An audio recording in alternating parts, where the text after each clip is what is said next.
live, Friday afternoon, beautiful, hot, sunny day in South Bend, Indiana. And we're going to talk today about what is probably the most important movie of the summer of 2023, which is Barbie. No, I'm sorry, it's not Barbie. It's Oppenheimer, okay? And there's lots to talk about here. It's a very important movie because it deals with an important part of American history. I'm reading the book now that the movie was based on. It's 1,200 pages long, so it's Jonesian in its length and breadth. But I'm not going to talk about that today because I have to clear the ground by talking about something else in relationship to Oppenheimer. And that's an article which just appeared in Crisis. The editor of Crisis is a man by the name of Eric Salmon. And in this article, he wrote that he found it baffling that any Catholic could watch the sex scenes in that movie without committing sin, because it is always a sin to watch such a scene. Always. Full stop. Close quote. Well, that's a pretty strong claim. I went with a number of colleagues walking into a movie about the atomic bomb. We were not expecting sex scenes. They are in the movie, but we didn't know that till we got there. And at that point, one of my colleagues walked out, but the rest of us stayed. Now, I said it's a strong claim. Okay, so how did he make that claim? To back up his claim, Salmon cites the Catechism of the Catholic Church on pornography. Pornography consists in removing real or simulated sex acts from the intimacy of the partners in order to display them deliberately to third parties. It offends against chastity because it perverts the conjugal act, the image giving of spouses to each other. It does grave injury to the dignity of its participants, actors, vendors, the public, since each one becomes an object of base pleasure and illicit profit for others. It immerses all who are involved in the illusion of a fantasy world. It is a grave offense. Civil authorities should prevent the production and distribution of pornographic materials. Now, wait a minute. He cited this, but they're not saying the same thing. They're not saying the same thing that Salmon said. He said it's always a sin to watch such a scene. Always, full stop. They said it's a grave offense. Well, what is it? In order to use the Catechism to back up his claim, Salmon would have to show that Oppenheimer is pornography, which he does not do. And I don't think he can do. Instead of proving his point, Salmon engages in veritable sleight of hand, which obscures the main issue, which is that pornography is an occasion of sin. You cannot have this discussion unless you talk about the concept of occasion of sin. And so far, it's missing from both the bishop's statement, which is modest compared to Salmon's statement. He doesn't mention it either. Is it possible that this guy doesn't even know what an occasion of sin is? Of course it's possible. What does the Catholic Encyclopedia have to say? We live in an age where everyone is an ignoramus, so it's not surprising that people don't know essential elements of Catholic theology, which are essential to discussing certain issues. One of them is the occasion of sin. This is what the Catholic Encyclopedia says. Occasions of sin are external circumstances, whether things or persons, which either because of their special nature or because of the frailty common to humanity or peculiar to some individual, incite or entice one to sin. It is important to remember there is a wide difference between the cause and the occasion of sin. The cause of sin is, in the last analysis, the perverse human will and is intrinsic to the human composite. The occasion is something extrinsic and, given the freedom of the will, cannot, properly speaking, stand in causal relation to the act or the vicious habit we call sin. there can be no doubt that in general the same obligation which binds us to refrain from sin requires us to shun its occasion. But they're two different things. Now, theologians distinguish between proximate and remote occasions of sin, but they are not of one mind on how to define the term.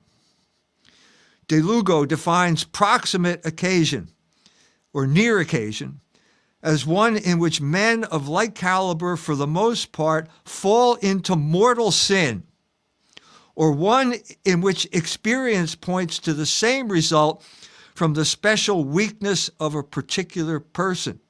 So there's an objective and there's a subjective element to the occasion of sin. The remote occasion lacks these elements. So in other words, if it's a remote occasion of sin, most people would not fall into mortal sin if they were exposed to it. All theologians are agreed that there is no obligation to avoid the remote occasions of sin, both because this would practically be speaking impossible and because they do not involve serious danger of sin. So we're talking about a movie about the atomic bomb in a world where you can get pornographic images on your cell phone with the press of a button. This is the reality that we're talking about here. So does anyone seriously think that you're going to fall into mortal sin by going to see a movie on the atomic bomb, which suddenly intersperses the obligatory R-rated sex scenes? I'm not trying to minimize anything here. I'm just trying to set the stage here. Oftentimes, the distinction between proximate and remote occasions of sin is numerical. Now, this is something I got from a moral theologian. I wish I had the citation, but I don't have the citation here. I've forgotten it. So, getting drunk is a sin. A bar may be an occasion of sin. If your job entails going to a bar and drinking with clients and you get drunk 4 out of the 10 times you drink with them, you should avoid that bar as a remote occasion of sin. This is what one of the theologians said. 4 out of 10 times it's remote. If you get drunk 9 out of the 10 times you go there, you should avoid the bar as a proximate or near occasion of sin. In other words, you have a moral obligation to avoid that. And if you deliberately go to the bar to get drunk, you're committing a sin. In addition to the sin of if you're deliberately putting yourself in harm's way, it would be sinful, which is what I say. Deliberately frequenting a near occasion of sin is itself sinful unless you have a sufficiently serious reason, which may be the case if it's part of your job. Now, that's the subject. I'm dealing with the subjective or the situation of the person who's involved in this occasion of sin. What about the people that create the occasion of sin?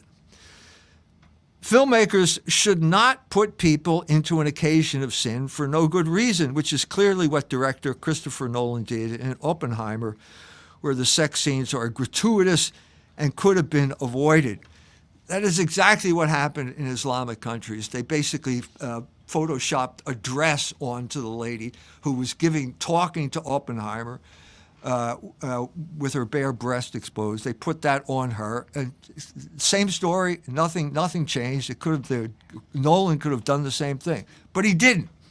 He didn't. But the relatively minor nature of the sex scenes in Oppenheimer militates against viewing the film as pornographic in its intention. So this is not pornography.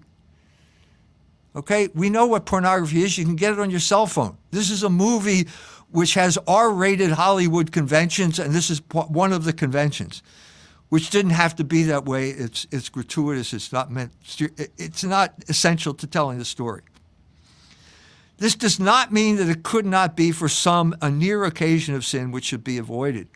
It's a judgment call for individual viewers to make, knowing their own weakness in this area. So at this point, we have to be a little bit historical rather than descend into kind of ahistorical Thomism and realize that what was the cutting edge at a certain period in time is not the cutting edge now. All you have to do is consider bathing suits, for example. This was an experience I ran into when I went to Iran for the first time, where the women all wear the chador. They're completely covered up. I had just come from Chicago, where the 10-story high picture of a woman in her underwear, and it didn't faze me at all. I get to Iran, and the New York Times reporter comes up to me and said, "What's your first impression about Iran?" I said, "Desexualization." It was like I had decompressed after living in a totally sexualized culture for so long that I had become inured to it. This is part of the situation here. So what was the production code?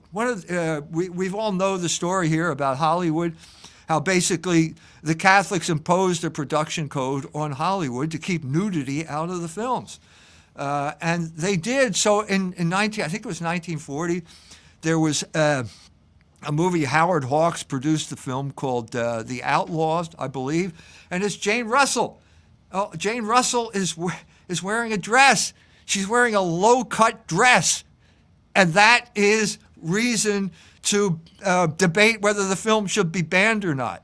That shows you how far we have come here. There's an element of desensitization that is set in that has to be taken into account here, along with the historical element, along with the personal element of, I don't know, some people can get one drink and they can't stop drinking, and they're subjectively very sensitive to alcohol, and other people can drink and it doesn't faze them at all. So a bar is objective.